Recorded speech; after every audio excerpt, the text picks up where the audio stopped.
ready for bed at a regular time is one of the most important habits you can learn. Who you gonna call? Jason was my son, and today is his birthday. Oh, Lori, scared another one away. What's your favorite scary movie? Sorry, Jack. Chucky's back. We are counselors at Hackett's Quarry Summer Camp. There is a swarm of bears. You're gonna need a bigger boat. I'm your boyfriend now, Nancy.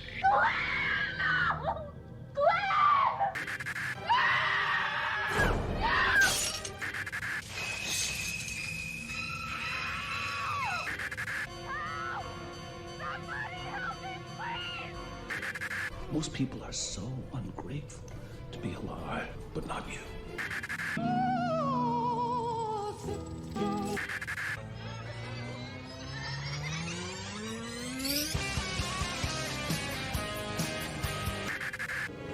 It's showtime. Hello, and welcome back to another episode. Wonderful episode of the Scream Stream. Now, we are on episode 55, and today is an episode I am super excited to get into because we are talking about a movie that I've been hyping up on my YouTube channel, and it is called Deer Camp 86. Now, why am I super excited to talk about this movie?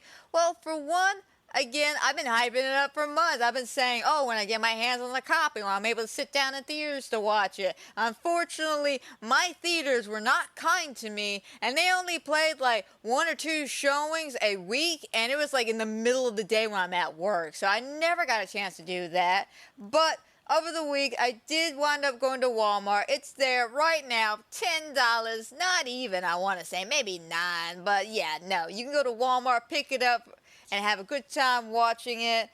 But the second reason, besides the overhypedness about this movie, is that a good friend of mine and my good gaming buddy, who I love playing games with, stars in this movie. His name's JJ Bidwell. I'm sure y'all seen him on the YouTube channel.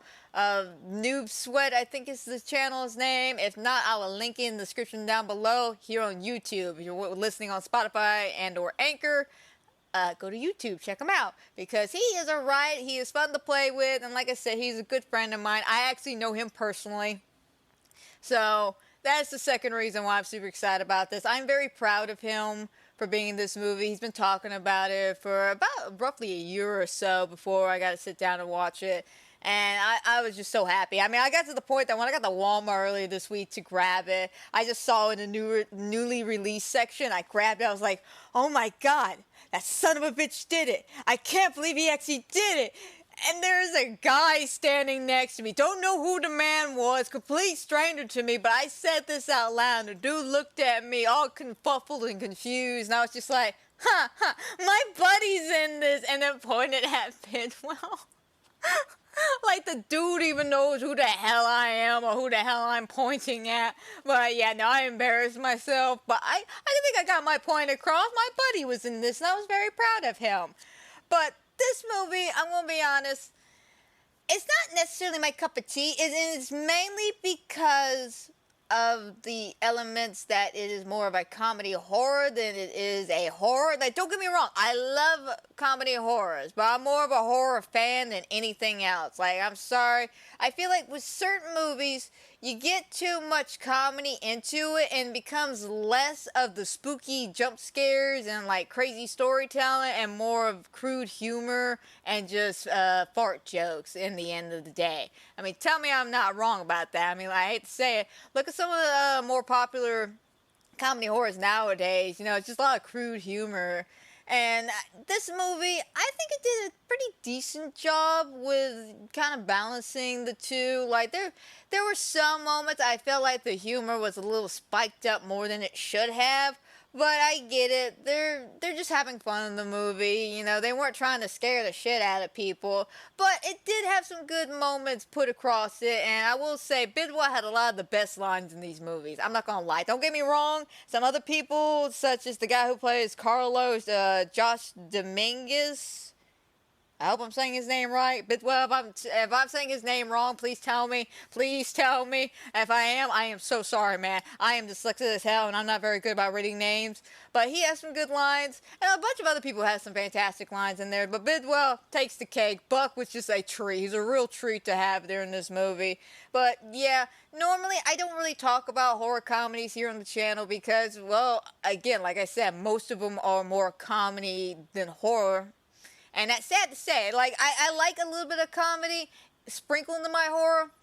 But when it kind of overshadows the spooky jump scares and storytelling and everything, that's when I kind of check out a little bit. I kind of classify it more as a comedy. It's like with Tucker and Dale versus Evil.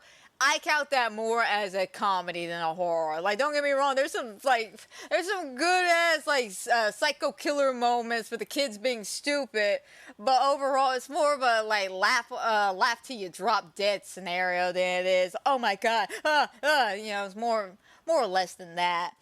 But Deer Camp 86 came out in 2022 during a film festival, and it got a lot of good feedback, a lot of positive vibes. So they wound up releasing it earlier this year on DVD, VOD, I think YouTube, any of the other streaming platforms you can get your hands on. And it's directed by Elle Van Dyke, no relation to Victor Van Dyke. I looked that up. Granted, it was only on IMDb, but I still looked that up out of curiosity. But they directed it. I gotta say, they got a good eye for cinematography and direction of the characters. I thought they did a pretty good job. We got the writers Bo Hansen and Riley Torres. Riley Torres. I do believe. Again, Bidwell, if I'm saying any of these names wrong, I do apologize, because I know you're going to be watching this, you son of a bitch. But Bo and Riley did a good job writing. There were... Again, there were some moments, in particular, one scene in particular, I get the comedy, I get why it's there. I personally just didn't really care much for the scene. And we'll get there when we get there, but I felt like it ruined a good horror moment that they had going. And don't get me wrong, it's still a funny scene. It's just, you built this one scene up right beforehand that made it seem like there was going to be this cool, suspenseful moment. And then it's instantly kind of ruined with the joke. Like, I'm being dead ass. But like I said, we'll get there when we get there. But let's dive into the cast real quick. Because a lot of these people, they're not well known, so don't take me out of context and be like, she's saying they're all super famous. No. They are still good actors and decent actors, and they've been in some stuff here and there, but they're not super famous, well known guys. But some of these guys you might recognize. You got Noah Lanlund, Lalonde. Noah. He's a little cutie patootie, I'm not gonna lie. He's a bit of a cutie patootie. And he plays Wes. Everybody should know him from the Netflix series My Life with the Walter Boys. I've never seen the show personally, but after his acting in this, I might check it out, to be perfectly honest.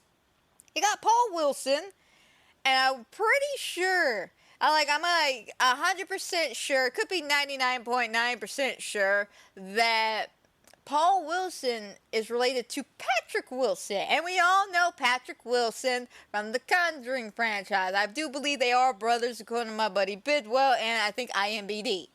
So he plays Sheriff Paulson. He was actually in The Devil Made Me Do It. He's in the opening scene as the dad. Straight up. I was so proud of that information when Bidwell told me that. I was just like, oh my god, are you serious? That brothers get to work together? Because to be honest, I didn't know that Paul Wilson, first of all, was even a thing. Second, I didn't even know he was an actor. But, he did a pretty good job playing just a regular stern sheriff, just trying to get through the day. We got Arthur Cartwright, who plays Simon. He's in the Vanishing on the 7th Street. I did see that, I want to say. I'm pretty sure I watched that, was it Hulu? Might have been Hulu. I'm not 100% sure. But he's pretty alright, a pretty good actor. I enjoy him, and in this movie, he plays the smartest black man in any horror movie I've ever seen. I'm not even gonna lie about that, hands down. You know that joke that we all made that the black men usually dies in these scenarios because his white friends drag him into shit. Not this time. This black man is smart. He's just like, nope, time to go. I ain't dealing with this, and he leaves. Like, I'm like straight up being honest. He's out. He's out, and I love it. I'm like, that is the smartest man I ever met in a horror movie. Then you got David Lukeman, who plays Ep. Funny enough. While IMDb, I was gracious to see a scene of him in this. He's on General Hospital. I grew up watching that show for so many years, and I happened to see that scene. He's talking to a doctor. I'm just like, holy shit. He's on a soap opera. Most well-known actors started on a soap opera. Look at, I want to say Jensen Ackles. He started off, what was it, Days of Our Lives or something like that? Brian Retz, I think that's his name, Raetz. I don't know. His name's JB in the movie. I call him douchebag, mainly because it's his look. Like, he has the douchebag look. I'm not even gonna lie. He looks like a douchebag. Like, it's the hair. It's gotta be the hair, man. It's 100% the hair in the whole situation because, I mean, seriously, if you look at him, put a little hoodie over him, he'll look like an emo kid from 2017. Like, oh my god. But he's in a couple of little indie movies. You got Quicksand and Pitchfork. And of course, J.J. Bidwell playing Buck. He's been in a couple of little things here and there. Most recently, Mayberry Man. He was in that. One of my personal favorites he was in. He likes to sweep it under the rug, but I swear, it's one of the best comedies I ever watched. It's called Return of the Scarecrow. Highly recommend watching that. Like, just fast forward through all the lame shit. Just get to the part where Bidwell, playing some kind of country redneck dude, is hanging out with the Scarecrow and doing stupid shit. That's like the best parts of the movie. I'm not even joking. I'm not even just saying that because it's my buddy playing the character. I'm literally saying it because it is the best part of the movie. But yeah, no, it's great to see him in this movie. I'm not gonna lie. Then you have Josh Dominguez. Like I said, he played Carlos. He's in a movie called Echoes of Violence. I don't really know much about that one. You got Matthew Derrick, who plays Jonas. I'm not sure why he's even in this casting list, to be honest. Is he a main character? No, because you had Wes, Simon, Ep, JB, Buck, and Carlos. Maybe he might want to been one of the bar patrons or something. I don't really know, to be 100% honest. I was just going off the IMDb list when it came to casting. Unfortunately, they didn't have a Wikipedia. I don't know why. There's no Wikipedia for that.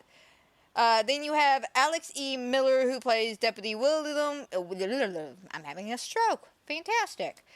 Deputy Williams. He played in the episode Snap. Good for him. Good for him. I love that show. But yeah, it's all fantastic characters, all fantastic casting going on. Absolutely enjoy the dynamic between the boys, because you could tell they're like good friends. Just been like, I mean, when I mean good friends, I mean like friends for a while. So yeah, no, the relationship really kind of seeps on through to all the characters, and they try not to really be like, oh my god, we're such good friends, we're never gonna fight. No, they act like real bros. Like, they talk mad shit on each other, like straight up. But before we dive into the movie, let's talk about some fun facts that Bidwell told me about this movie. So, before anyone calls PETA on this, I'm gonna say this. Because seriously, I feel like if I would have said the persons I want to say, people would be like, call PETA right now, call PETA. But real animals were used in this movie. Well, let me rephrase that. Real animal parts, such as deer guts and stuff like that. Now, before you call PETA and wring somebody's necks, they were all made from the Road Commission Service. So basically, if you don't know what the Road Commission Service is, they're people who would pick up the dead animals off the side of the road. So they were already dead to begin with.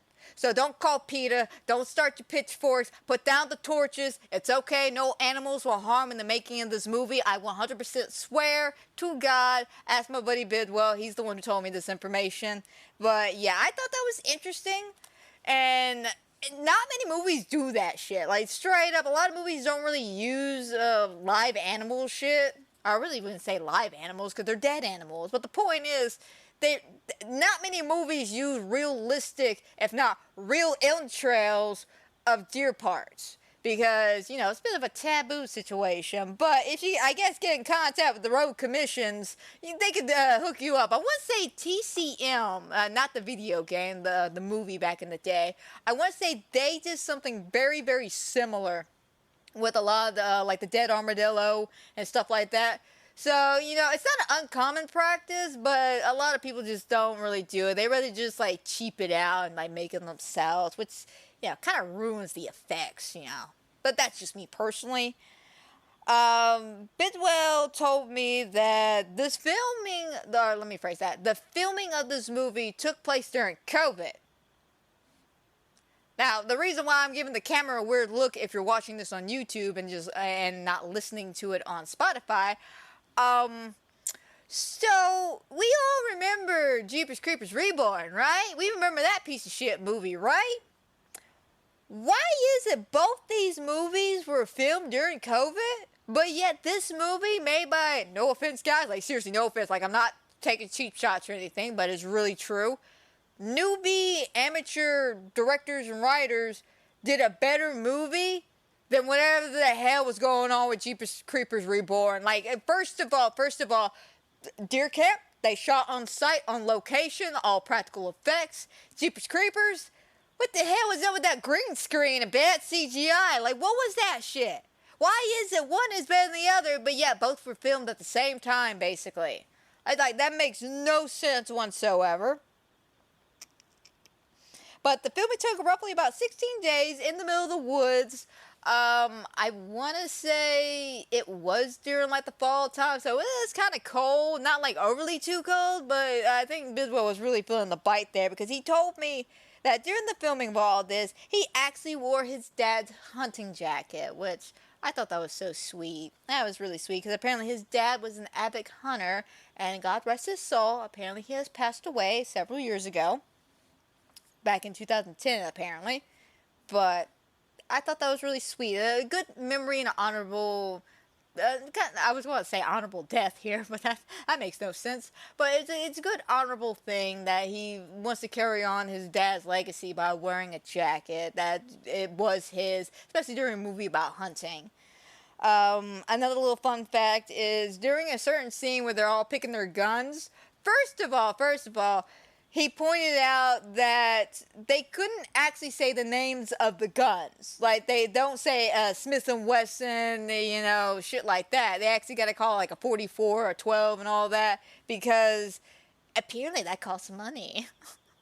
I didn't realize a gun company could own the name to its own guns. I just thought that was stupid. Like, I'm sorry. Like, I'll be that person. I find that stupid. I find that really stupid. I can't say a Smith & Wesson. No, I gotta pay for the right to say Smith & Wesson? Screw you, man. Like, I get if I'm playing with a toy, like Simon Says, like they did in this movie. But it's a gun. It's a gun. Like, everybody's got guns. I got a gun. You got a gun. The people down the street got a gun. So why can't I just call it Smith & Wesson? Oh, we own the name. Get on somewhere. You have enough money. You have enough money, you crazy bitch. And we all know who I'm talking about because I think Smith & Wesson was made by that, what's her name? She was in that movie Winchester about the woman who made the crazy house with all the doors and windows and stuff. Movie's kind of a bore fest, not gonna lie. But the point is, they don't need the money. Just let me say my gun's name. But second little fun fact about that scene is that, when he pulls out the gun, he goes, "Thank you, Grandpa Herman." His real grandpa's name. I love that. I thought that was a nice little treat. They actually won a special effects award during Screenfest of 2022, which kudos to them. I thought the effects of this movie were really good. Some of it, one little aspect was a little over the top, and mainly it was some of the shit moments. And by shit moments, I mean there's a scene where Buck and Ep are going off hunting for the first time, and Ep's just like, "Is that where we gotta go to the bathroom?" Yeah. I just let a big old deuce in there. Let's go. And then we kind of zoom into the toilet. You can see a little bit of like the smoke coming from it. Like, oh my god, I get you're emphasizing how heavy that shit was. I don't think that was necessarily needed. But again, that's just me. That's just me. The movie was filmed in Mason County, Northwest Michigan. Which, go Mason County. Good for you. Bidwell also told me that he suggested a couple of things for this movie that actually made it in. One of the scenes was when Ep winds up, which, by the way, before I finish the rest of that statement, before I piss anybody off, spoiler alerts for the rest of the movie from here on out. I don't need to emphasize how much spoilages I like to spoil here, but it's all the spoils. Because when I talk about a movie, I can't just give you point information. My ADHD brain will not allow it. So yes, we will be doing heavy spoilers for the entire movie. With that in mind, let me continue. And if you don't want spoilers, I suggest not either watching this podcast or watch the movie, then come back to it. One of the two. I suggest watch the movie first, then come back, because this movie is still really fun. Not gonna lie. But there was a scene where Epps gets caught by this trap, but right before he gets caught, he goes to confess to the guys what he saw the night a certain bartender gets killed. And Bidwell actually suggested that because he noticed something throughout the movie while filming that he sees the incident but never tells anybody about it. So he's like, well, maybe this should be a good time to explain this information. And before he can even get it out, he gets caught up by a trap and then dragged away. And then the second little input he did was basically during his death scene. He suggested that the creature, or the spirit I should say, sprinkled crow feathers around him to kind of not foreshadow, because at this point he's dead, but, you know, enlighten people of why he's being targeted. Because you'll notice that this creature in this movie has reasons. There's reasons to be doing what it's doing, and we'll get there when we get there. I'm gonna be honest, too. The monster design, speaking of the monster, I love it. I love the whole deer skull mask idea, the big heavy cloak and everything. It's intimidating. It's creepy. And let's not forget the fact that it's got a tomahawk. A tomahawk. A tomahawk that knows how to disappear. That is a weapon I enjoy. And also the fact that when it moves, it can like disintegrate like a Thanos snap over here. It's like all smoky and shit and like teleport and everything. I like that. The creature, fantastic job, wonderful job. Like seriously, I love the design of this 100%. And with the effects, beautiful. Some of it's a little over the top, but overall I thought it was pretty good. The only one I didn't like, and this is just a small little nitpick, was the explosion of the vehicle. Mainly, it wasn't the effect itself, it was the overuse of the action camera shot, where we saw the explosion, but we didn't just saw one take of it. No, we had to get like 3 different takes of it, just like, bro, okay, we get it, the car exploded. Cool story, bro. But again, that's just me. That is just me. But let's go ahead, dive straight onto this movie, because it's a short hour-and-a-half movie. Hell, maybe not even that. Maybe less than, like, I think like an hour and 25, I want to say. I don't know. I feel like it's a pretty good length. Definitely would not recommend maybe adding to it. I think that maybe the only thing they could add to it would be, you know, maybe some information about what exactly is going on at this land on deer camp or whatnot.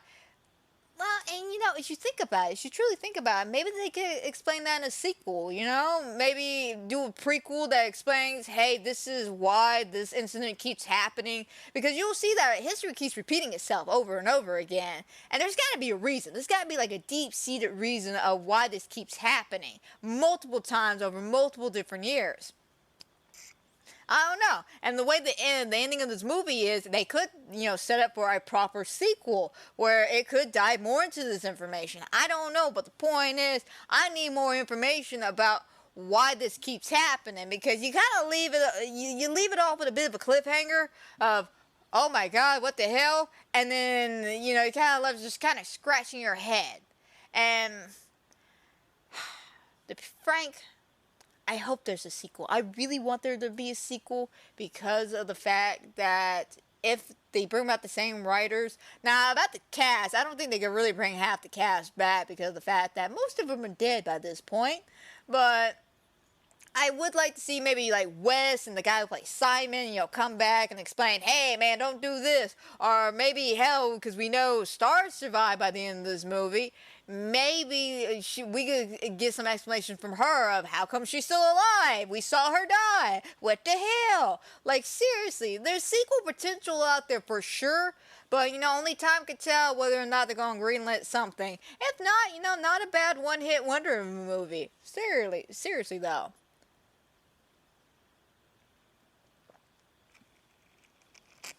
Well, why don't we go ahead and dive on into this fantastic movie. So, I like this opening. Because it's kind of a bit of a foreshadowing. Granted, they kind of lay it out to you later on. But there's like a really ominous foreshadowing going on. Because we start off with like a little bit of a found footage style movie. I want to say it's JB's got the camera. He's the douchebag with the camera.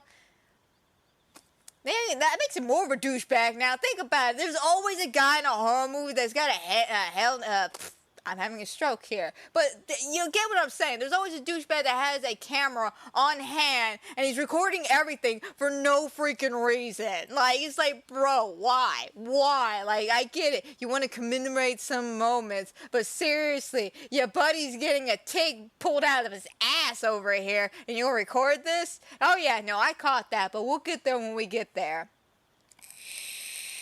But yeah, it starts off with the whole, found footage, the guide's goofing off, hey man, where we going? Oh, we're going to my buddy's cabin. Hey Buck, wake up, that kind of fun thing. But it's intermittently cut with newspaper articles about missing hikers, missing Indonesian women, a woman being basically brutally murdered and her body not found, other guys being brutally slain and murdered. And it's all foreshadowing for information we'll get later on in the movie. So I thought this opening was pretty good about relaying what is to come. But after that, we kind of get like a bit of a phase. We get stuck on this billboard that says, have you seen me? It's about two Indian women, or not Indian, I'm sorry, that's the wrong representation here. Indonesian women who are apparently gone missing. But as we kind of pan away from that a little bit, we see the freaking truck, the car we'll notice throughout the entire movie until it gets exploded, barreling on through, covered in blood with a deer on the freaking... By the way, who the hell put that deer on the roof? Because you suck, sir. You suck. You want to know why I say you suck? Nobody puts a deer on the top of a car like that. Or let me phrase that, a truck. Because its head is all over the windshield. There's blood everywhere. Like, homie, do you not know how to preserve a deer? It's clearly obvious you don't. But again, that's just me. And it's just me. But poor Eb, he's the only one that seems disturbed by this. We get inside of the car and Eb's just like, oh my god. And everyone's just like, hey man, don't be puking the vehicle. But I don't know why. First of all, why are we bringing Epps involved in this? Like, this man does not seem built for this kind of mission. I'm just saying, he does not seem built for this. But, we get a bit of a small introduction with them, but it's not until they park to go, clean up the blood off the windshield and go to a bar where we get a bit more information about them. But we got Buck, who is rather obvious, the drunk of the group. He likes beer. He says it a lot. That's like his main thing throughout this whole movie. He's just like, you get a beer, I get a beer, we all get beers. Like, it's gonna be all right, man. His liver is hurting. Oh, no. What was the line? My liver is itching, okay? He's the drunk. Then you got Carlos, who is from, you know what? I can't remember where he's from, but I know he fought in the war in Lebanon. because he misses it like 15,000 times. You know, back in Lebanon, and then you got fucking Buck over there who's also doing the same thing. His name used to be with a C until he killed 11 of them. Now it starts with a K. It's always been with a C. Shut up, Carlos. But the point is, that's like his whole like character development there, is that he's just from the war. And he is constantly talking about war and about battle and about not giving up and stuff like that. Then you got Wes, who's the lovesick puppy, because his girlfriend broke up with him. And this is the first time in 2 years that he finally got the balls to go hang out with his friends. I'm sorry, if you literally are dating a person, whether you be a guy or girl, and they got you so tightly around either your balls or your vagina that you don't want to go out and do anything because you're afraid that she or he might yell at you, that is not the person you need to be with. They're cutting you off from your friends. Like, I get they're asshole friends. I don't mean like asshole friends like the group is here in the movie. I mean like people who are like doing drugs, robbing, stealing, shit like that. I can get, hey man, don't hang out with those people. No, I love you, baby. I don't want to see you get hurt. Don't hang out with them. But if you just don't necessarily like them because they're loud and obnoxious, but they're still good people, that seems like a you problem. You know, you don't have to hang out with them. They are not your friends. They're his friends or her friends. Deal with it. Like, hell, I had an ex like that who could not stand Andrew, my roommate and best friend, because he was gay. And he tried in every aspect to make sure I didn't hang out with Andrew because, you know, he didn't want to hang out with Andrew. I'm like, bro, I've known him more than I know you, okay? So if anyone's going to win here, it's going to be him, not you. Then you got, let's see. Then you got Simon. He's more the quiet one of the bunch, you know. He doesn't really stick out. He almost feels like the token black guy in a horror movie, but he seems like the smart token black guy in a horror movie who also has some funny-ass lines. His chemistry with everybody's pretty neat. Then you got,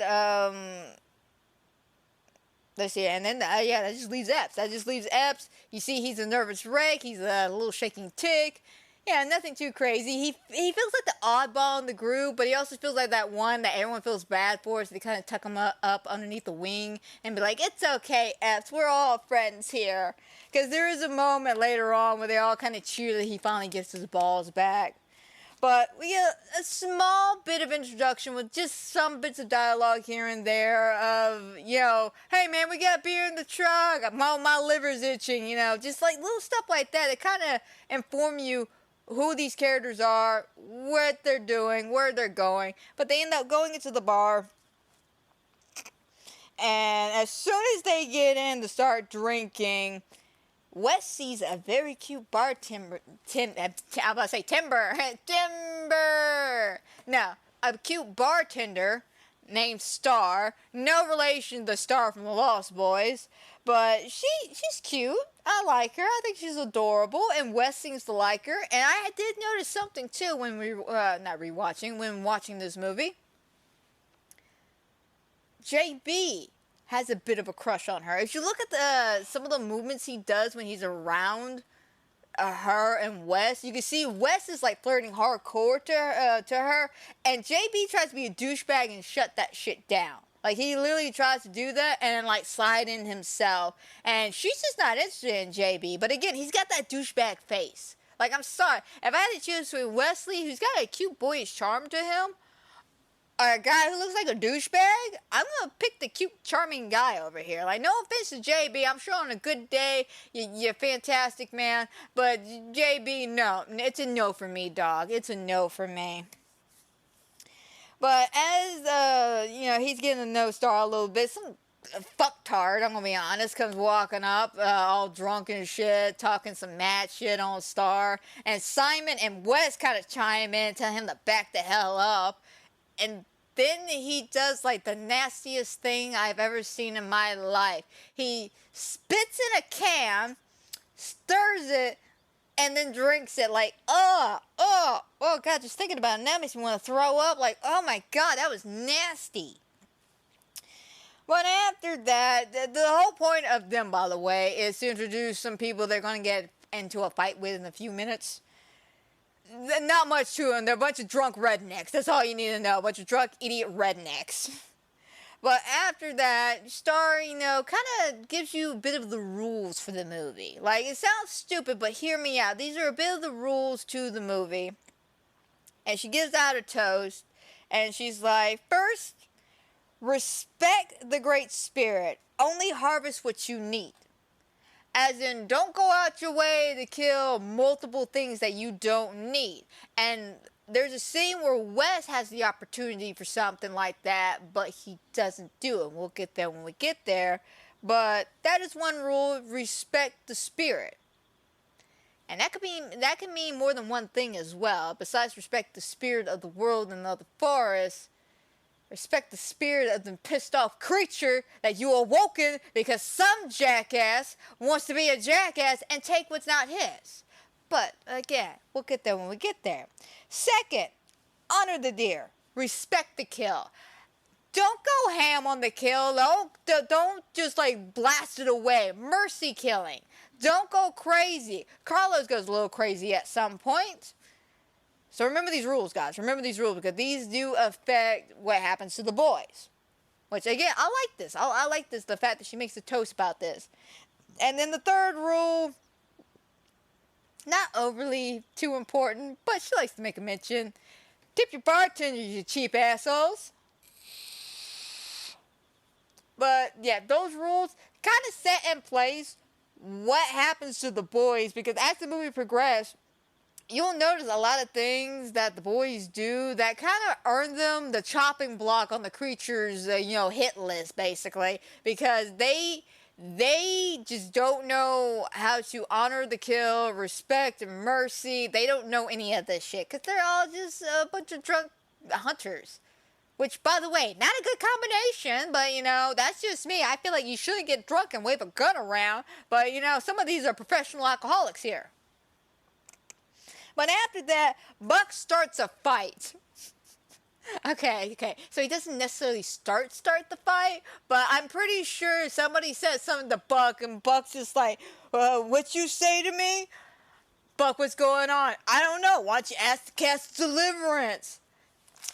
You know what I see? I see a darkie, a wetback, and 4 fudge packers. And I love what Carlos says to that. Carlos is just like, I'm not fudge packer. Like, bro, he wasn't talking about you. You are not the one of the 4 fudge packers here. You're the wetback. I'm sorry. And then Buck has that comment I made earlier about his name started with a C until he went to Lebanon and killed a whole bunch of people. And then it's with a K. Yeah, Buck drops that line. And then there's a bit of a racist, extremely racist back and forth here. And they're like, you need to cut this out. It's 1986. Get over this shit. And then this basically, I'm going to be honest, starts an all-out war after Bidwell says one of the best lines of the movie. In the midst of this back and forth, Bidwell says, keep running your mouth. No, keep talking like that. I'll be your backdoor stranger. Like, is he trying to channel Doc Holliday or something? Like, seriously, what I mean by Doc Holliday, have you ever seen the movie Tombstone? Doc Holliday says a line very, very similar to this by saying, I'll be your Huckleberry. Well, after Bidwell says, not Bidwell, Buck says that, an all-out fight breaks loose. It's a pretty good fight. I love it because you got Epps, just eating chips away or popcorn or something. He gets spooked by another guy. Wes does, the cool boy punch where he punched the shit out of a guy and then flips his hair. You got Buck just downing a beer for no reason. Carlos breaks the dude's fingers. And it goes crazy. It gets crazy. And then eventually Star breaks it up. And she's just like, all right, numbnuts, y'all need to stop. And he turns around. This racist piece of shit looks at her and goes, I thought you Indian women use bow and arrows. Oh, I'm good with my bow. But that's a tiny target right there. So why don't you leave? Why don't you go? And eventually, of course, Buford all leaves. Buford, I bet all you motherfuckers are named Buford. But they end up leaving though, and of course, everyone's celebrating. Star's like, who's buying me a drink? Everyone's just like high-fiving everybody. That's all great. It's a beautiful moment that is instantly ruined by some jackass who doesn't know how to not take things that are not his. So Star goes out back to have a drink and mind her own business. And Epps, God bless Epps, his little bladder, first of all, Epps is pissed drunk to the point that when he goes to smoke a cigarette, he smokes the butt of the cigarette. He smokes the ass backwards, God bless him. But he winds up witnessing all of this because he's got to go to the bathroom. But while Star is outside drinking, somebody who we don't see pulls out a knife and proceeds to basically assault her. And she tries to fight back, and unfortunately, this jackass just can't take no for an answer, can't leave well enough alone, stabs her in the ear. Now, I was told at one point the scene was a little bit worse than what we saw. Thank God they cut that and trimmed it down, because it still got the point across, but we don't need to see extra to that. I really don't care to see extra. I hate when movies do that, where it's we see the assault happening. We get what's happening. I don't need to see the full details here. I don't need to see every little detail that's going on here, okay? We get what's happening. So I do appreciate that, guys. I really, really do. But, oh, God. Hang on one second. Oh, I had something caught in my throat for a second. Anyway, after the attack and the assault, during the struggle, somebody pulls out a knife and stabs her in the ear on the ground. And we see this nice visual shot, by the way. I love this visual of the blood coming out of her ear and trickling down her face. It almost reminds me of war paint. As stupid as that sounds, it reminds me of a war paint as it trickles down her face. And unfortunately, nobody hears this because at the same time the assault's happening, a train's going by, and like I said, Epps sees this, but he's so drunk and can't see behind the dumpster, he doesn't know exactly what happened. So after all that, the boys kind of round up together, and they find JB in the toilet. Wes is like, I gotta say bye to Star, like he's some lovesick puppy, because his girlfriend dumped him after 2 years, so now he's instantly attracted to the next woman that shows him the slightest bit of attention. I hope he's okay. But unfortunately, Buck's like, nah, man, we gotta go. One of us can still freaking drive. And as they go outside, they see the truck's messed up. Apparently, Buford and his friends, supposedly, air quotes around that, destroyed the vehicle. And Buck's just like, oh no, this don't look good, JB. What should we do? And JB's so drunk, he's just like, oh, I guess you can't drive. Is anyone else willing to drive? Okay, I'll do it. And just grabs the keys, gets in. They just drive on off towards the cabin. And as, they're driving, of course, Simon is playing Simon. Buck is telling a story about his very first deer. Please do not confuse it with his mommy's titties, by the way, because somebody likes to really bring that up about his stories. But, yeah, overall, this whole scene is just a quick little, them driving around, being silly, goofy, get that chemistry we all know.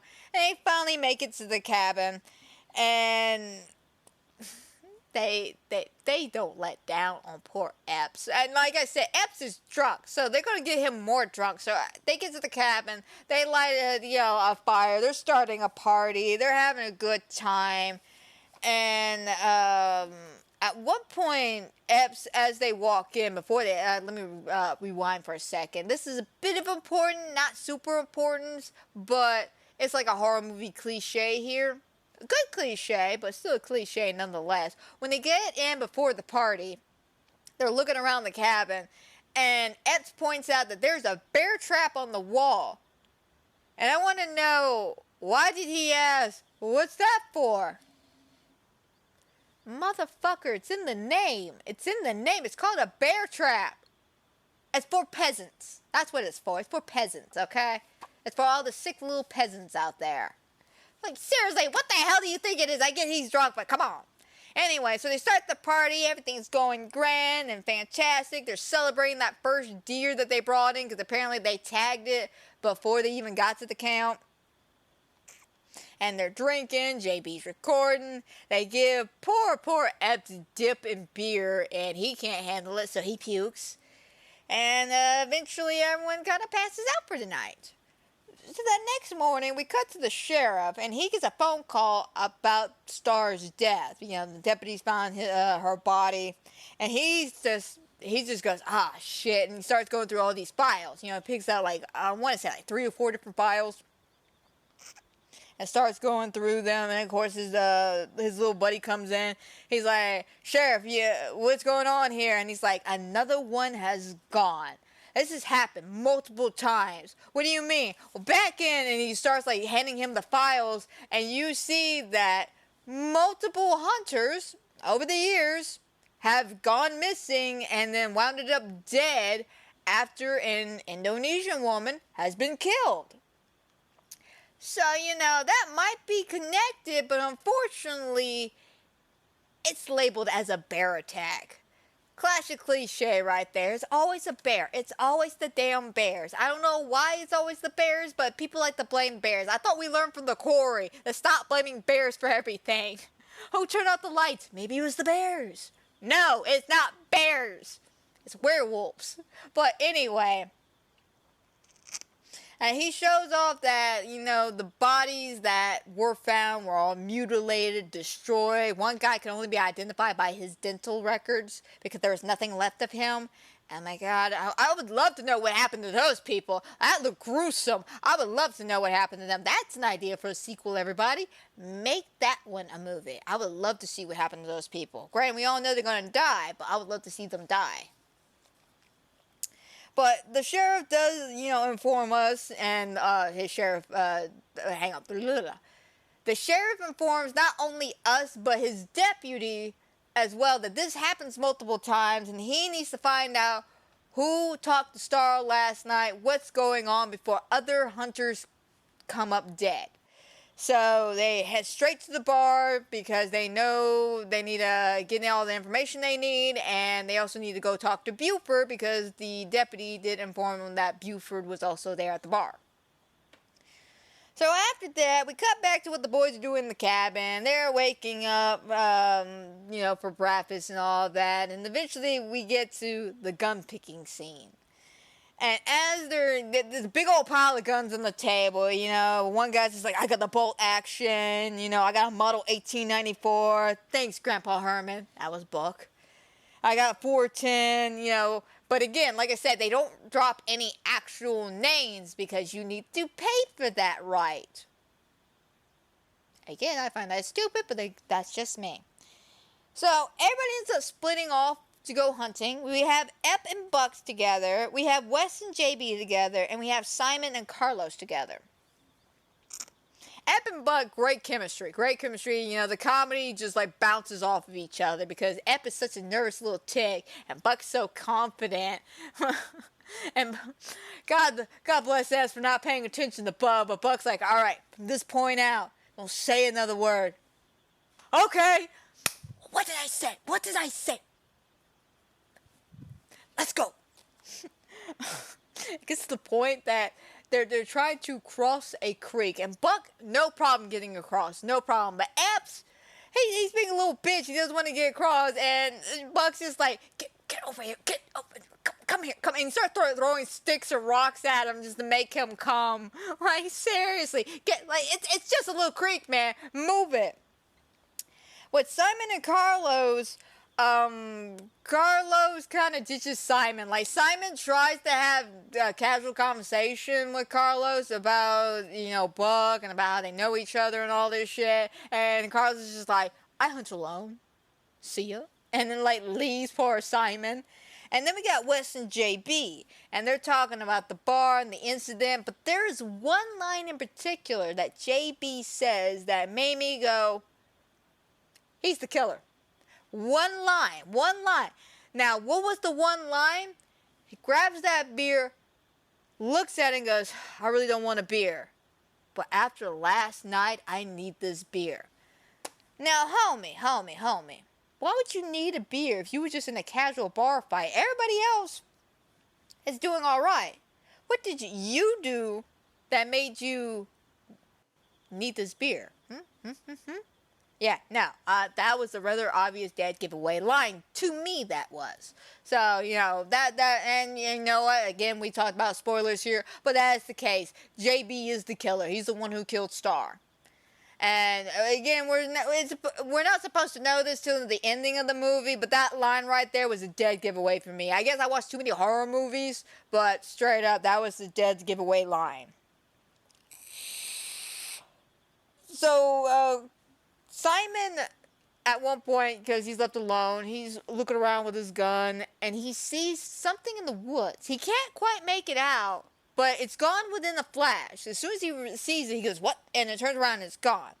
We got Carlos playing with his knife, and like I said, Buck and Ebbs are arguing about the creek. And this is all cut back and forth. Like, we're literally going like to JB and Wes, and we're coming back to Carlos, and we're coming back to Simon. But at one point, we cut back to Carlos, and he finally sees the deer. The big one, the big old buck. All this beautiful gloriness that most deers with big antlers have. And first of all, I probably should have asked Bidwell about this, but I wonder where they got that footage for the deer. If there was actually a deer on site that just happened to wander in, or there was just like some way they got pre-recorded footage of the deer or something. But that deer was very beautiful deer. But before he could take a shot at that deer, we hear honk, honk, honk, boom, boom, boom, boom, and of course, Carlos is pissed. He is mad as the dickens over here. And everyone kind of runs to the situation. Buck just runs across the creek, leaving Epps there. And even though Buck is just like, come on, asshole, let's go. Epps, your speed, man, your speed. All right, let me rephrase this. Buck said it right. He is fat for a fast man. Because Buck is quick. He is quick. And he left poor Epps in the dust. But Carlos sees it, and he starts swearing up and down. He's like, who's the son of a bitch who's about to get shot? Oh, how you doing, Sheriff? What's going on, man? I'm sorry, you chased away lunch. Like, yeah, that's something you don't want to say to an officer, even if it is a sheriff. But he's there explaining that Star was found dead, and they know they were at the bar, and of course they're just like, yeah, no, we were there, but also these other guys, you know, they were assholes. Well, they said the same thing about you. A little bit of back and forth, kind of letting the boys take it all in. And Wes, for some strange-ass reason, is taking this really, really hard. Like, I get he liked the girl. She was cute. But you talked to her for only a few hours, bro. It's not like y'all had a fucking commitment for life. Like, I'm sorry. I don't like that. I don't like that he's all like, oh my god, she's dead. Holy shit.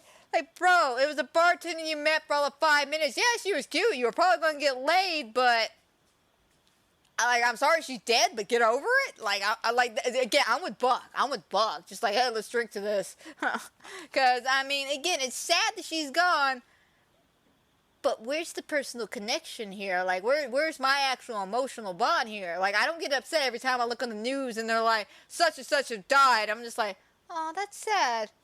Scroll. Aw, kittens. Seriously, that's just, but again, that's just me. More people might be more emotionally sensitive than others, but, yeah, Wes has got to be West over here. He's got to be his little cutie-patootie ass. But after, the cop gets done having a conversation, he says something to the boys before he leaves, and he's like, there's no hiding from the sins that come... Oh, I'm sorry, let me reread that. There's no hiding from the sins committed on this land. And he takes off. Because he's asked these questions. The boys deny going back to the bar. Yes, they were there that night, but they never went back. And they're basically free and not arrested, and, there's no more information they can give out. So, yeah, of course he had to leave. But I like that line. There's no hiding from the sins committed on this land. And if you look at JB when he says that line, he looks down real quick like he's in shame or something. Like he knows something we don't know. So, after that, of course, Epps finally shows up, by the way. I don't know why he was the last one to show up, and no one's seen the notice, especially when the cop was like, is this your entire group? Yeah, this is everybody. You forgot Epps, man. You forgot him. But he comes running on in. He's like, Buck, you asshole. And he slips on the mud. The freaking Coke can, or beer can, let me phrase, I'm sorry. There's nothing else to drink here but beer. But the beer can gets stuck on the gun. And he gets up and he tries to shake it off. And he's just like, what? Just looking at everybody. It was hilarious. Apparently, according to Bidwell, he didn't mean to slip that hard and get the beer can stuck, but it happened, and they kept it in. Because it was just great. It was grand. But but after all that, and they kind of not fight about the situation, but they're just like, hey man, get over it. No man, she was a good girl, she was passionate, she was this, she was that. And Epps just like, what'd I miss? You know what, let's drink in her honor, let's shoot in her honor. So the boys go out to a field, I guess not too far from the house, and they proceed to shoot in her honor. She was passionate, she was magical, she was this, she was that, pool, that kind of shit. And in the middle of Wes doing his, he sees something off to the edge of the woods. And Buck goes to throw the beer, goes, what the hell, man? And he's like, guys, there's something in the woods. And as we kind of slow pan, zoom towards the woods, and everyone's just staring off, Buck decides to take a shot for no fucking reason, scaring the shit out of everybody, including the audience. And everyone's just like, what the hell? Oh, sorry, I got it. It's a trigger finger. He shot a crow, by the way, for no reason. Everybody chastised him for it, by the way. They're like, bro, why'd you do that? I don't know, it's trigger finger. Well, you gonna bury it? No, who buries a fucking crow? Well, you gonna eat it? Who eats a fucking crow? Buck, why are you being an asshole? Why are you upsetting the nature of the spirits of ways? Seriously, what is your deal? But after all that, there is a bit of a joke that keeps repeating several times, by the way. I think this happens 3 times throughout this movie. But at one point, one of them is doing something near their crotch, and Buck makes a joke. I think it's JB's doing something near his crotch, and Buck says, oh, hang on, it was, why don't you come smell my dick so you remember what pussy smells like? And he's like, oh, I know what pussy smells like. Especially after I fucked your sister. What was her name again? That's the joke. That's the running joke throughout the whole movie is Buck fucked JB's sister, and he can't remember her name. He cannot remember her name. But after all that commotions and shenanigans and BS and whatnot and who not, they leave. Now the thing is, you notice a few times the ground is shaking after they leave, and a bit of a black spores almost come out of the ground when it shakes, because you could tell Mother Nature, the spirit of everything, is upset because these guys are not respecting the rules that Star laid out for them. And they keep leaving trash everywhere. Seriously, there's beer cans everywhere. Outside, inside, in the truck, in the woods. It's ridiculous. Recycle, people, recycle. Okay? This is why we have issues with our woods. Because no one knows how to take care of them. I get it. They're the woods. Nobody cares. But animals are out there. The animals don't want to eat their nasty beer cans. So once again, the boys split off to go hunting and drink, which again, I think that's a terrible combination. But as you know, everyone kind of splits off in their own little groups again. Epps and Buck, Simon's on his own, Carlos is on his own, Wes and JB. You know, no, I'm sorry. Wes winds up by himself, and I don't know what the hell JB was doing. But there is a funny moment with Buck and Epps where they're sitting on this log together, and he's just like, here's a reach around you'll finally get for the first time in your life. Thanks, man. Yeah, also, there's plenty of room on this fucking log. Scoot over. I love their chemistry. I do. Epps and Buck had that good comedic timing going on for them, and it's just fabulous. It's gold, man. It's gold. Seriously, Bidwell, you and the guy who plays Epps need to do some more shit together, because y'all got that good buddy cop thing going on where it's just a treat. It's just a real treat. But after that little moment, we cut to Wes, who sees a deer. And I do believe it's the same deer Carlos saw earlier, but Wes doesn't take a shot. Wes scares it away, because for some reason, he just doesn't feel like killing it. I don't know why, he just doesn't feel like killing it. We then cut to Simon, who hears Carlos screaming, just blood-curdling screaming. So Simon's just like, Carlos, I'm coming, man, I'm on my way. And we get to Carlos, and this man just gone caveman, stabbing the hell out of this deer, again breaking the rules, and rips out the heart of this deer. And he's like, yes, like this testosterone is through the roof. And I'm just like, why you so like, what mercy, show some mercy, man. You shot it. Why are you being caveman over here? But after that, they go back to the cabin, and they're basically celebrating. They're celebrating, you know, they got that first tag before they left. They got this one. And my thing is,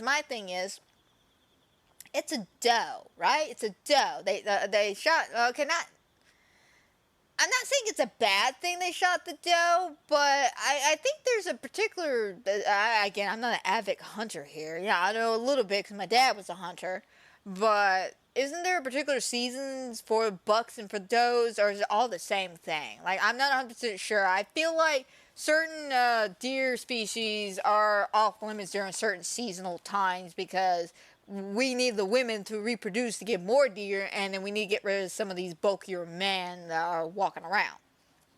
But again, I digress. But they are celebrating. They're cooking the heart, which is a tradition for them, that they cook and eat the heart of the first kill. And Wes doesn't want to participate because it's not a buck. It's a doe. So he's like, I don't want it. Simon's just like, out of your fucking mind. And they make poor Epps eat it. No, poor baby. He gets to eat it. And of course he pukes. He don't like it. He doesn't care for it. And Carlos is just like, well, I didn't realize we have a bunch of pussies around us. And he goes to take a bite of the meat. And he chews it for a few seconds. And then you realize it don't taste that great. So he spits it out. And it's covered in maggots. And pure, disgusting maggots. And he freaks out. Poor Buck freaks out to the point that he throws up on the camera. And I think, according to Bidwell, he said he threw up on the camera guy, too. And the camera guy was not happy about it. But yeah, no, everyone throws up. They flip the stove over. And they're just like, what the hell? What is going on? And you hear Epps in the background going, guys, I need y'all to come here real quick. And everyone kind of runs to the cabin. And that big-ass bear trap that was above the fireplace is gone. It's just missing. Nobody knows what happened to it. So, you know, of course, half the guys want to call it a night. Buck and Carlos and, unfortunately, Epps, because they forced Epps, decide to party for a little bit longer. But it instantly cuts after Buck's just like, you know, we're going to party all night. Like, dead ass. Everyone just goes to sleep. So while everyone's asleep, Wes wakes up. Because he hears Simon's little Simon Says game. And by the way, I think they actually bought the rights for the Simon Says game. Unbelievable. They can get the rights to a freaking toy, but they can't get the rights to to the names of guns, but they have the rights to the actual physical toy. Again, what sense does that make? Like, straight up. Especially for the fact that they're using the guns in the movie, but yet you can't say it. I want to say, if I remember correctly, Bidwell did say something about they didn't want, like, I guess, be connected to the name or something, in case somebody's like, oh, I got this inspiration for this movie because they use the Smith & Wesson. I'm not 100% sure, but I'm going to be harping on that for a minute because I just find that stupid. I find that so stupid. But Wes wakes up to the Simon Says game going crazy, and it gets a little creepy here. I like this scene. I really like this scene because it's intense. It's atmospheric. You know, he wakes up. We see the thermostat dropping because it's getting cold. He's walking around. He's hearing that stupid Simon Says game.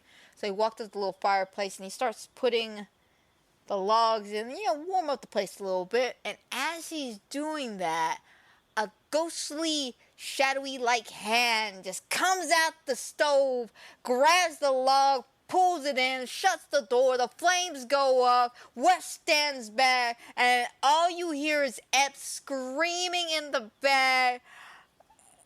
Hang on, I want to make sure I say this right. He's screaming from upstairs, it's inside of me, oh God, it's inside of me. Now, I got really excited for all of 5.7 seconds, because I thought, oh my God, it's going to be a really good scary moment. And this is that one scene I was talking about that I could deal without. Again, I get the comedy of this scene. It's funny, ha, but you ruined that whole cool atmospheric feel I was feeling just like 5 minutes ago before this whole situation.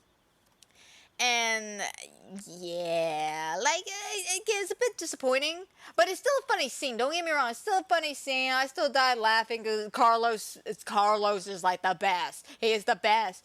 But Epps is freaking out. It's like, oh my God, it's inside of me. What's inside of me? Well, like, what's going on? It crawled up.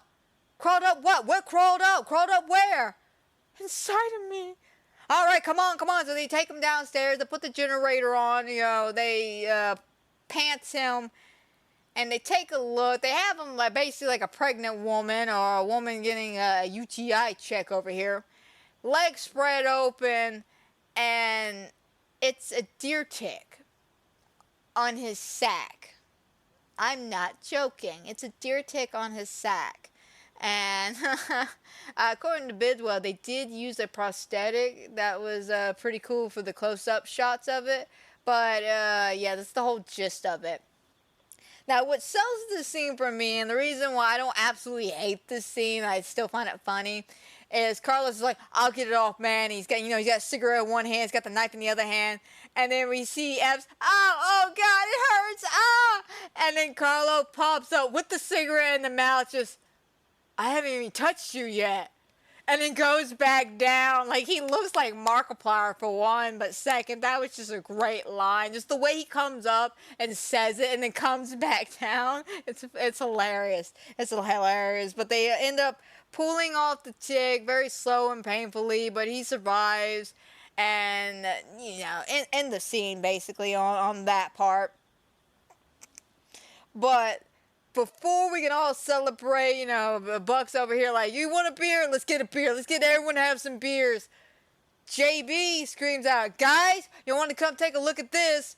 And they all run outside and realize their deer that they had, that doe that Carlos ripped the heart out of, and the one they hit, it's gone. It's missing.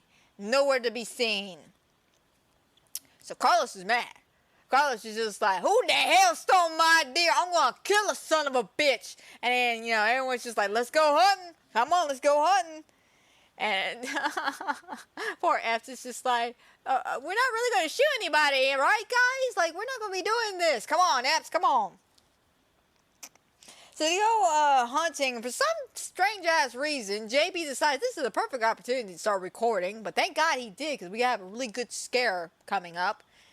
And as they're recording, they see something in the woods. The same thing Simon saw earlier and the same thing Wes saw.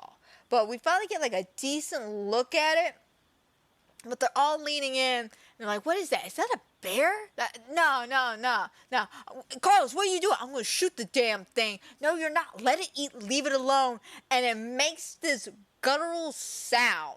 So like this deep guttural sound that scares the shit out of all the guys. And Buck just goes, nope. And then books it the fuck out. Like, Buck's the smartest one of them all in that situation. Just nope, and then takes off running. And while they take off, they get back to the house, and of course, Buck's first thing to do is, guys, we need to get drunk. Drink this. Here, have some of this. Let's have another beer. But they don't want to drink. They want to figure out what the hell this was. They don't know what it was. It spooked them out. And then JB, of course, says an infamous cliche line, guys, I got it on camera. I actually got it on camera. So everybody takes a look at it. Buck's the first one. Buck keeps making jokes about how he's got Tourette's or something because the camera work is just shit. Eventually, I think one of the other guys takes a look at it and we finally get a good look. But we see the creature, the spirit, hunched over the deer, and then it quickly looks at the camera and it scares the shit out of everybody, including Simon when he takes a look. And Simon's just like, nope. We need to leave. We need to go now. And Simon goes in that cabin, and I'm going to be honest, this is the smartest move. This is the smartest move I've ever seen in a horror movie. So, as they get done kind of arguing about what the hell it is on the camera, you see Simon come out of the cabin, and he's got his bags packed. He's like, guys, come on, who's driving? Let's go. And they're like, we're not leaving. Yeah, no, okay. Who's driving me out of here then? And Carlos makes some kind of comment going, JB, don't give him the keys. As you give him the keys, I will stab you in the knee, okay? I will stab you. No, you're not. I know him. He will. He will stab you. Yeah, no, Simon, I'm not giving you the keys. I'm not giving you the keys. Simon's like, fuck it, I'll walk it. Screw it. I'm not staying here any second longer. And he goes to take off, and of course Wes tries to stop him, like, no, man, you need to stay. And Simon's just like, nah, bro, if you stay here, you might have been lost for 2 years dating that bitch, but if you stay here, you're gonna wind up dead, man. Like, come on, let's go. And he's just like, no, I gotta stay because whatever this is could have been the thing that kills Star. And he's like, all right, fine, screw you guys then. And he takes the hell off. He leaves the movie. He is the smartest man in this whole movie. I mean, seriously, this is the thing we always bitch about in horror movies. Why don't they leave? He did it. He left. Imagine the whole crew left. Boom, the movie would have been over right there. No questions asked. Everything would have been taken care of. But no, he leaves. But unfortunately, Wes comes back and tells them that, Simon's gone. There's nothing we do. Maybe he's right. Maybe we should get the car. We should drive off. Maybe drive him somewhere because he's going to wind up getting lost. And they're just like, no. We got to stay, man. We got to stay for Star. Do not desert. And, Carlos gets this whole speech going on about being a deserter and stuff because, he fought in Lebanon. And eventually it kind of riles everybody up in a good positive way. Everyone's just like, yeah, we can kill this son of a bitch. We can do this shit. We got this. And then as soon as they all get riled up, an arrow comes out of nowhere and shoots poor Carlos in the shoulder. And Buck just goes, holy shit, and jumps over a table, grabs his gun. Everybody runs inside. And you see the creature kind of come out of the shadows and throw a tomahawk. Hang on. That may be later on, actually. That may be later on. There is a point where they throw the tomahawk and it disappears. It's pretty badass. I'm not going to lie. That was a good shot, by the way, with the tomahawk.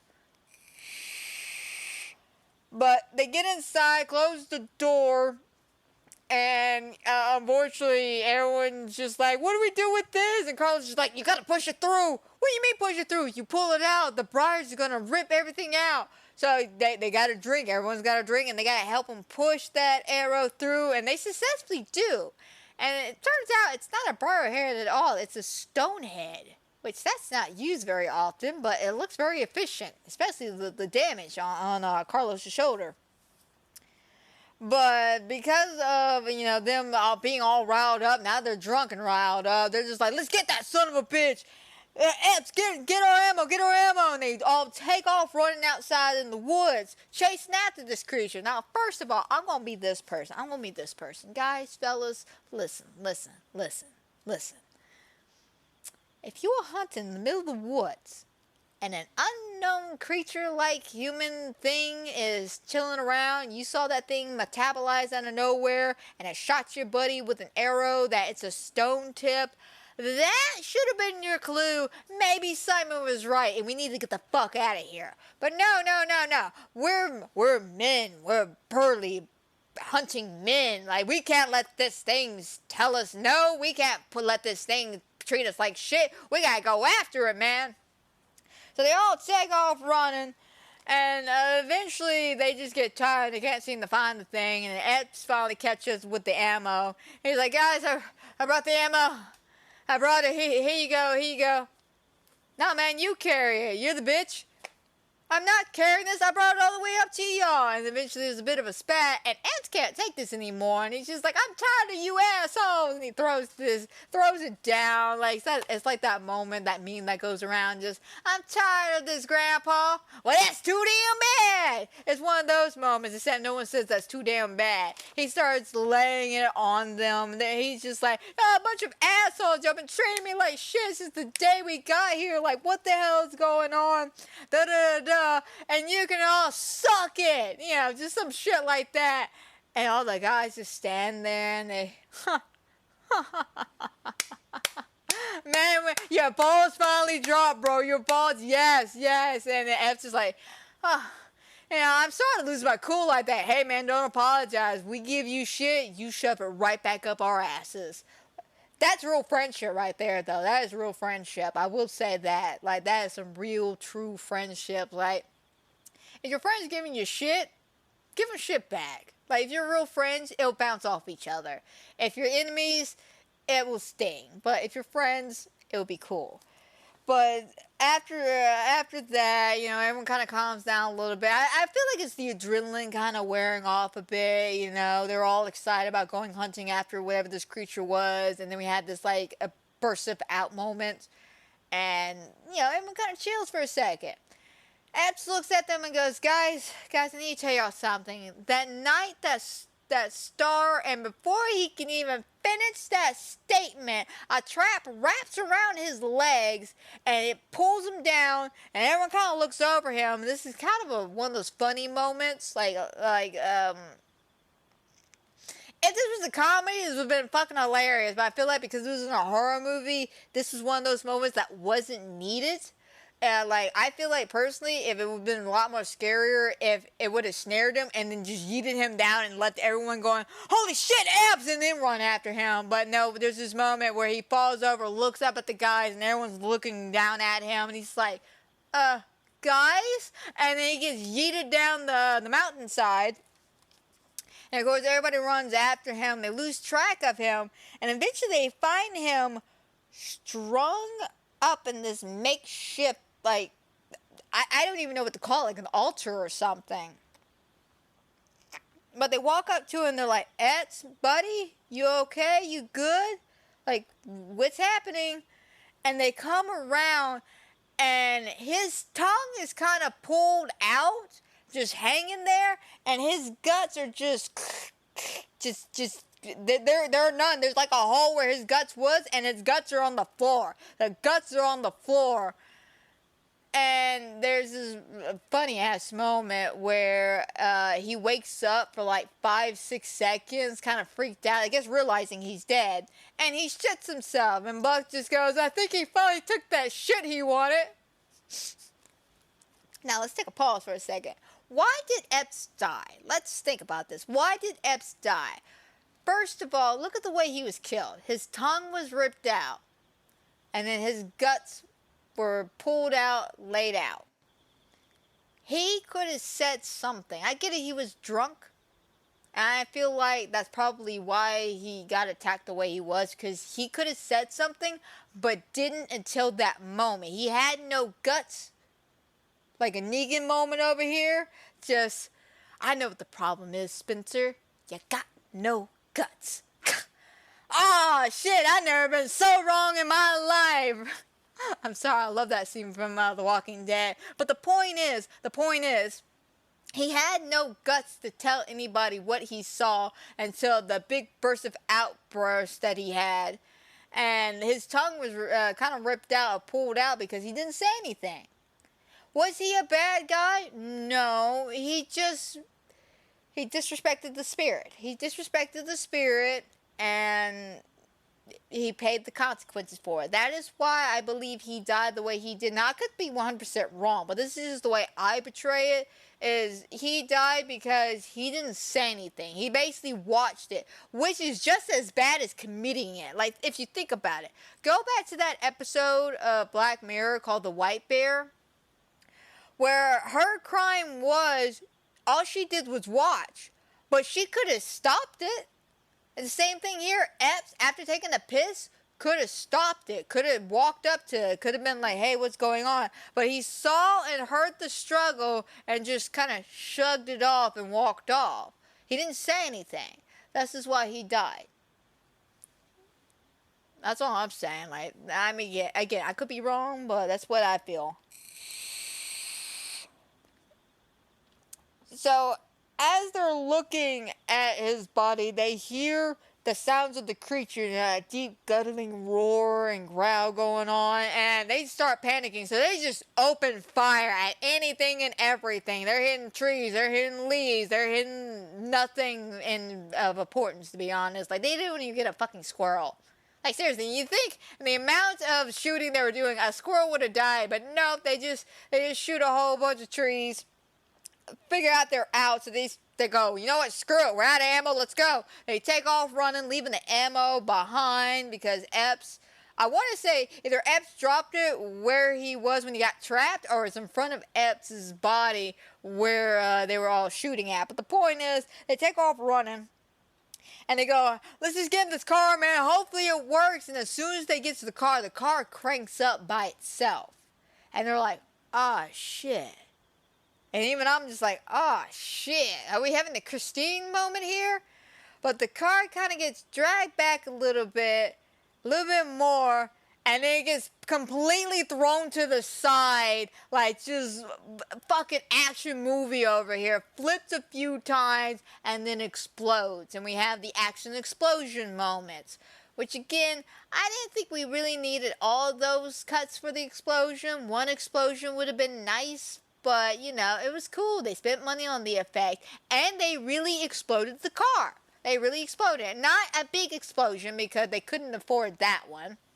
I want to say there's like permits and shit for that. But they did set the car on fire. It did go pooh. It was pretty cool.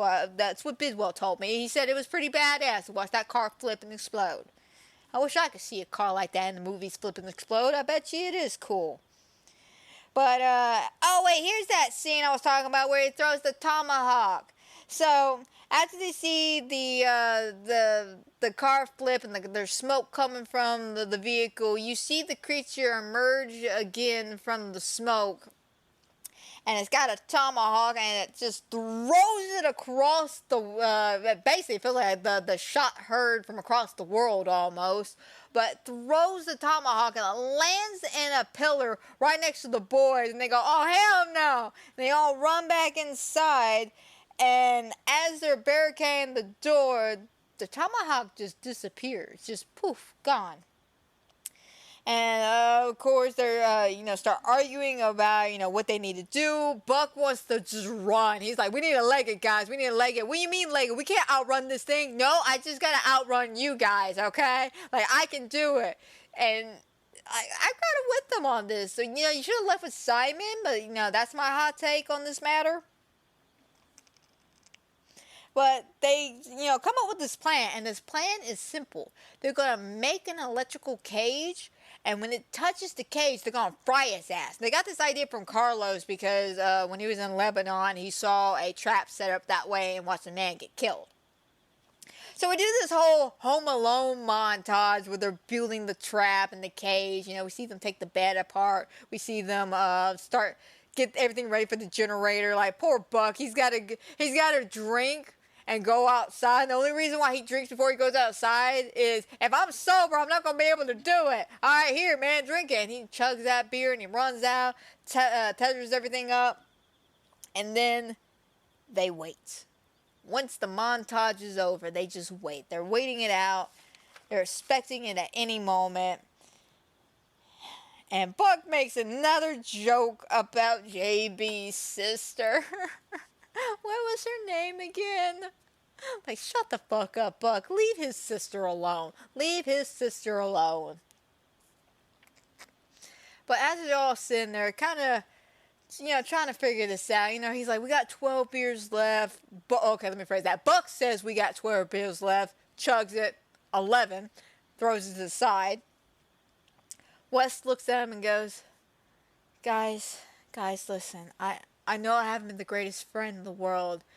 But, we're all about to die. Oh, here we go. Fucking Buck. I love Buck. Just that. Oh, here we go. And they're like, what, man? Like, listen, man. Is this the part where we're all supposed to open up our hearts before we die? Because if this is it, I can't deal with this. I'm not drunk enough for this. I need more beers, and we only got 11 left. So, yeah, I'm going to say fuck no to all of this.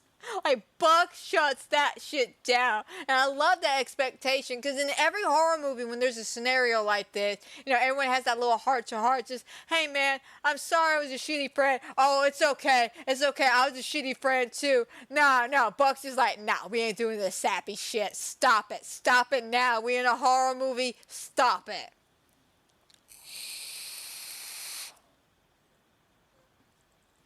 But okay, let me phrase that. The Simon Says game, after Buck says, fuck that shit, shut the fuck up, I don't want to hear it, I don't fucking care. The Simon Says machine starts acting up, and they're like, oh God, it's here. Because you can hear it whispering something on the toy, and they, kick it out from underneath the cage. And they're all just like standing there just going, what the hell is it? Where the hell is it? And we as the audience can see it kind of, the creature metabolize inside, like slowly walk out from the shadows, getting closer to the cage, and then disappears. And as Carlos is looking around, and he's trying to, everyone's just trying to figure out where everything's at, we suddenly see Carlos just, and then turn around. You see the tomahawk in the back of his head just hanging out there, and just instinctively, I guess what's left of his body's movement, pulls the trigger to shoot at the creature, falls back, and allows the tomahawk to go further into its head. Now, Wes, I forgot to make a mention about this, but back in the beginning of the movie, like, let's go way back for a second. Star, with her lovely little ass, has a necklace that is custom made. Her grandmother made it. It's got deer toes on it.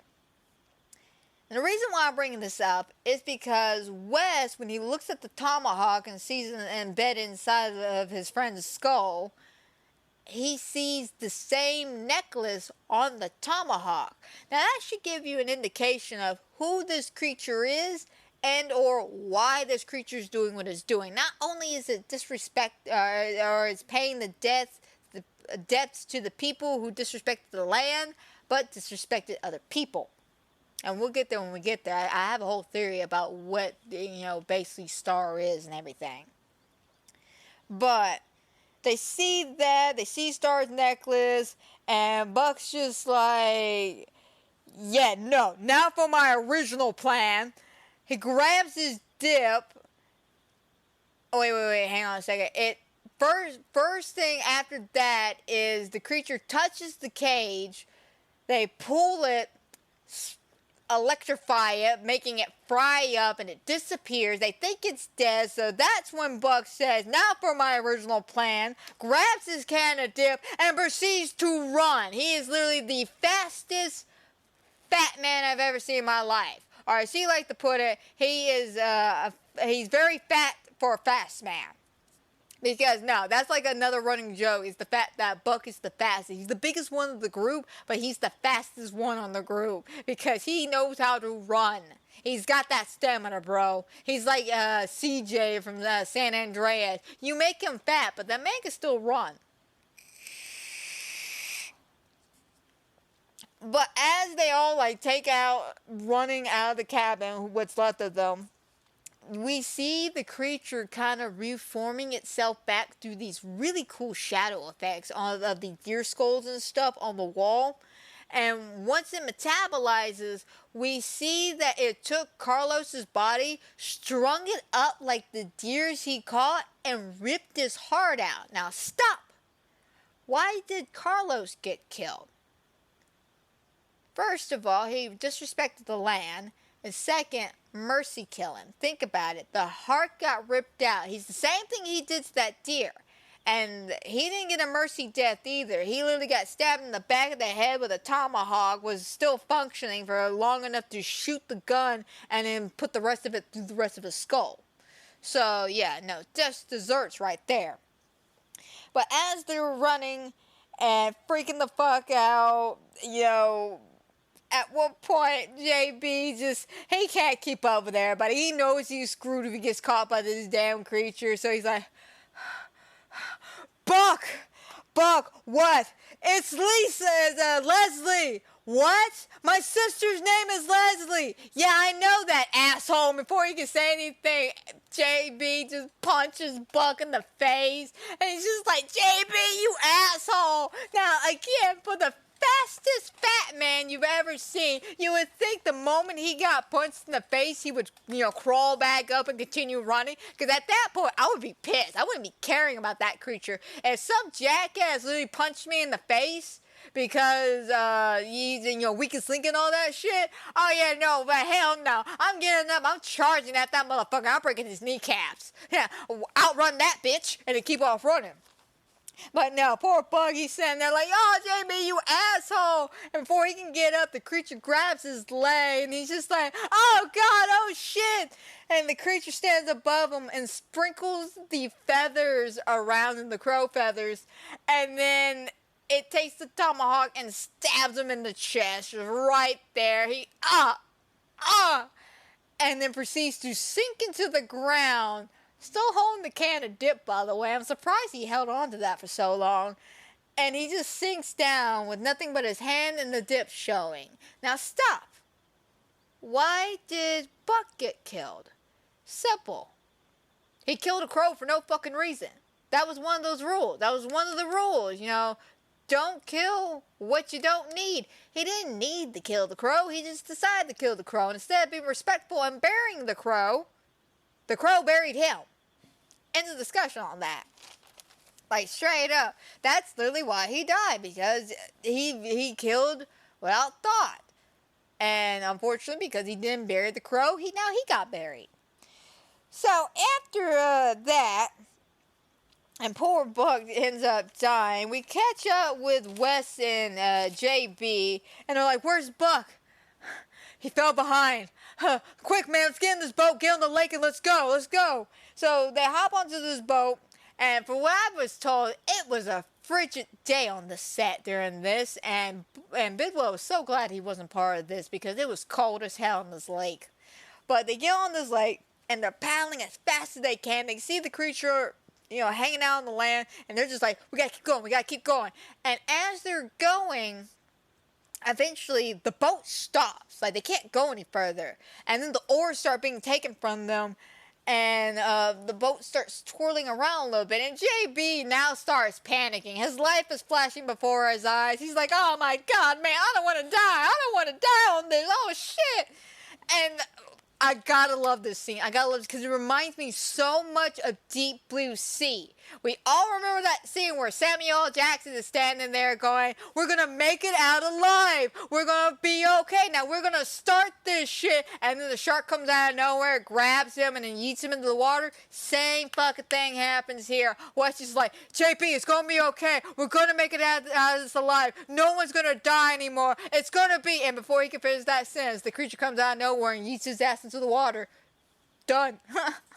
I love that scene because it's such a good callback. I don't know if they meant to do that, but that's what I saw when I saw that. And of course, JB is all by himself now, but he starts, grabbing the last oar and he pedals his ass all the way to the other side of the lake. Finally gets there. He feels confident that he's beaten this thing. And before he can, celebrate, you hear the creature come out the water. And it starts coming at him, and he's just like, oh, shit. And he steps in a bear trap, and it is the bear trap from the cabin just hanging around here, which means he was lured here. And before he can do anything, he pulls out his knife and goes, what the fuck do you want? And the creature unmasks itself, basically, and you see it's Star. A Star with the blood on the side of her face, like a tribal mark over here. And he looks at her and goes, no, I saw you die. Plot twist right there. Boom, mic drop, JB's the killer. Now, like I said earlier, I already had my suspicions who the killer was. Also, he looked like the douchebag. So clearly the douchebag, especially once certain characters got dwindled down after a while, you could kind of tell who the killer was. But for me personally, it was that one line that gave it a dead giveaway. But yeah, no. JB confesses, and we see a bit of a flashback of him stabbing Star. He goes to the car, which I forgot to make a mention about this, but the car's fucked up. I might have said something, but I digress. The point is, the car got fucked up. They blamed Buford and his friends, but in actual reality, it was JB. I guess he was angry or something. I don't get exactly why he broke his own vehicle, why he smashed the tire iron to his window. Maybe to add an alibi, maybe to get some frustration out. I don't know. But while he's in the bathroom cleaning off his knife, he hears Carlos knocking, and that is why he plays drunk on the toilet, and that's where we find him at. But, yeah, no, he ain't happy to see her, so he goes, come at me, bitch! And she throws the tomahawk, and you think it misses him. And even he makes a joke about that. Just, you missed, bitch. And then he stands there for a second and realizes she did not miss at all. Blood starts trickling down his face a little bit. And you realize that whole tomahawk went so fast, it got his head pretty good. And as he's standing there holding his knife, kind of shaking, realizing he's about to fucking die, she grabs the knife and whispers in his ear, you'll take no more. And then stabs him in the ear the way she's got stabbed by him. Now, stop. It's rather obvious why he died the way he did, because he's the murderer who started all of this. He's the catalyst of this all. But, some people just need this information because some people are too drunk to pay attention, okay? I'm not saying I'm one of those people, but I might be one of those people. But yeah, no, after that moment, he gets stabbed in the ear and then collapses over. And then Wes magically appears from the lake. And he sees Star and he's just like, Star, I didn't know, I wish. And then she grabs him by the throat and starts choking him out. Now the reason why he doesn't die here is because he didn't break any of the rules. He did nothing wrong. And she kind of liked him. I'm going to lay that out flat. I think she kind of liked him. That's why he was also spared. But also, he didn't break the rules. He didn't kill anything that didn't need to be killed. He didn't respect disrespect the land. He didn't not mercy kill something. Like, he basically followed all the rules of the horror movie. So, she lets him go. She grabs the bear trap and proceeds to leave with JB after putting her mask down and going back into the water. So that next morning, the sheriff is driving, and as he's driving, Wes comes up and he's like, Sheriff, hold up, wait a minute. And then he gets into his vehicle and he's just like, boy, what happened to you? And then Simon comes up from behind the seat and he's just like, Jesus Christ, Simon, you're still alive? Yeah, man. So did you make it to town? Actually, no, I got lost. The sheriff just found me. What happened? And before he can answer, the sheriff's just like, bear attack. That's what it always is, a bear attack. And they drive on off. And as we're driving past that billboard from the opening, we get a bit of a time jump. Now we're in 2024, present time. The sign has changed. This could be your daughter, or where's my daughter? One of those kind of things. And it's about the disappearance of missing indigenous women. And while this is happening, we basically got kind of the same similar opening that The Boys had in the beginning in '86. Same thing now. It's just a different group of people in a different setting. They all come into the bar. They see Star, and they're super attracted to her. And that's actually the plot twist. Another plot twist right there. They come in. They're just like, hey, gorgeous, can we get this kind of beard? Well, hi, boys. And it's Star. She's still alive. She's still kicking. And we're left wondering, the hell, as we cut to credits for a second. We then cut, let me rephrase that. She says, welcome to Deer Camp, then we cut to credits, which I did like that as a good little, like, ending, you know, just, well, hey, guys, welcome to Deer Camp. And then, boom, credits. Now, we do have 2 after-credit scenes. We got one after-credit scene, which is a handheld moment of the deputy going into the cabin back in '86 and walking around, seeing what's kind of left of it after the boys kind of, quote-unquote, destroyed it. And as soon as he walks in, the Simon Says game starts acting up, so he puts the camera down. As soon as he goes to reach for the Simon Says, the ground starts shaking like it did earlier in the movie. We see the little black spores, and the camera falls over and turns off. Boom, credits. Now, I'm going to be honest, like 100%, I like the scene. I didn't get the point of the scene. I did not get the point of the scene because of the fact that we already know something weird's happening, especially since we saw Star. There was no other point besides a few sections where JB was recording that we had handheld footage, so I don't know why we did it again. And I don't know why they had to emphasize that, yeah, something weird's happening here. Like, I honestly, I don't get it. It's a neat little scene, but it really could have been cut out of the movie, would have made no difference. And then the last after credit scene is basically a gag reel. You know, it's a joke about Epps' gutter system company, because apparently he owns and works on a guttering system, which I think the actual, like, actor himself worked on a guttering system or something like that. I can't remember exactly what Bidwell told me, but there's a reason why the commercial, this whole joke commercial is in the movie.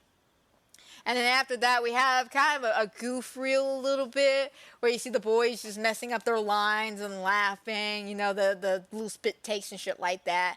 And then after that, it's credits, the movie's over. Like I said, guys, it's a fun movie with a lot of the comedy aspects to it. You know, the timing's really good on a lot of this shit. Some of it's needed, some of it's not. I feel like this movie probably would have been like more of a 9 for me if it was full horror. But I get it, they went with the comedy horror aspect, so I gotta give it at least an 8. Like a very middle of the ground 8. And the reason why is, first of all, it's got my buddy in it. I gotta support him and love him because he did a fantastic job in this movie. Second, the practical effects and the whole effects in general were really, really good. The creature design was good. The writing's pretty decent. You know, the characters felt very real. You know, they felt like real friends hanging out. I enjoyed that. I thought some things could have been kind of cut out, like the deer tick scene, and maybe some lore or more spooky moments could have been added to really emphasize some more about the creature, because we don't get to spend a lot of time with this creature. We kind of run through it with the creature by the end, and I get it. You know, again, comedy horror, but the big question is, what is Star?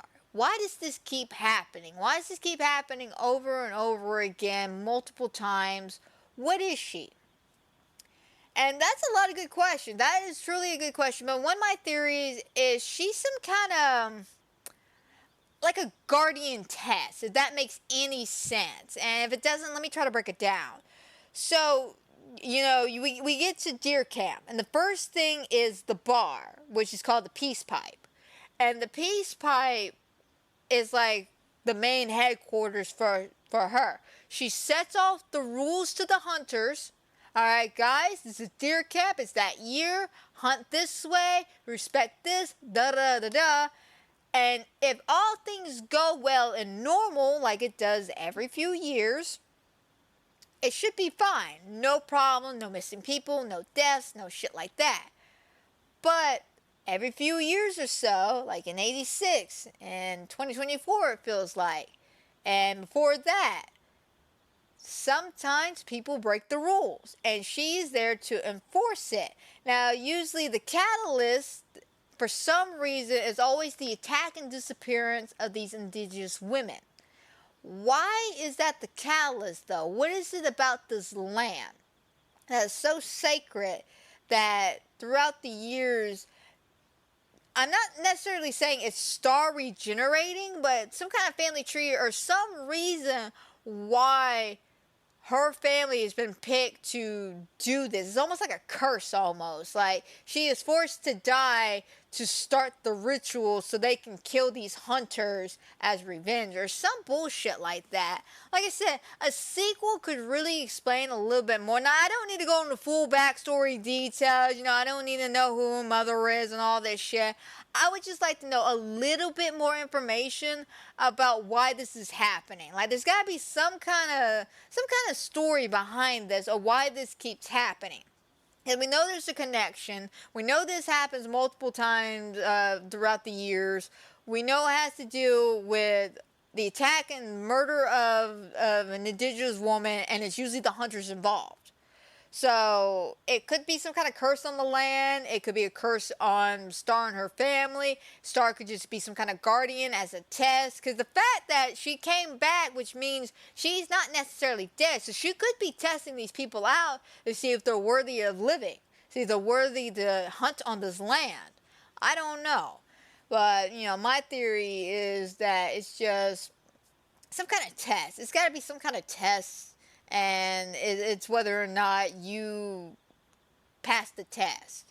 Like, yeah, you got the guy who kills her, but if the rest of them play nice and don't disrespect the land, they could all survive and the one guy could die. But, we don't know. Again, a sequel would be nice. But I love this movie. It's a fun movie. I see myself maybe watching it maybe a handful of times throughout the years. Definitely around, I'm going to say fall. I feel like I'm going to watch this movie at least once in the fall every year or so. Like a kind of the tradition for like my horror movies for every Halloween. Yeah, there's certain movies I have to watch in October. It's just a God-given right to me. And I feel like Deer Camp might be one of those movies just so I can be constantly reminded about my buddy Biswell's successful career in this movie. But I like it. I highly recommend it, especially if you love comedy horror, if you enjoy watching, kind of dudes being dudes in the woods scenarios. The cast is fun, it's creative, and it's unique, so I enjoy it, and I highly do recommend it. It's like a fun B-rated popcorn flick that you definitely throw on. Have a good time watching it if you're drunk, if you're sober, if you got a party going on. It's definitely great. It's a great movie to throw on. But I think I done rambled on long enough about this fantastic movie because overall, I think I've said everything I need to be said about this movie. It's great. So why don't we go ahead and end this podcast here. I hope everybody who has watched, is watching, will watch. I hope you enjoy. I hope everybody has a fantastic and a wonderful night. And guys, if you're watching this podcast here on YouTube and you like this kind of content or you like any of the other fun, fantastic things I do here on the channel, at least the gaming channel that is, like my TCM videos, my Disney Dreamlight Valley streams, so on and so forth. Don't forget to like, subscribe, comment down below, hit that notification bell, because you never know what's going to happen here. Trust me, I never know. And if you're listening to this on Spotify, yeah, I know I've cut down a lot from doing weekly podcasts to once or twice a month podcasts, but I got a lot going on in my play, a lot of gaming stuff.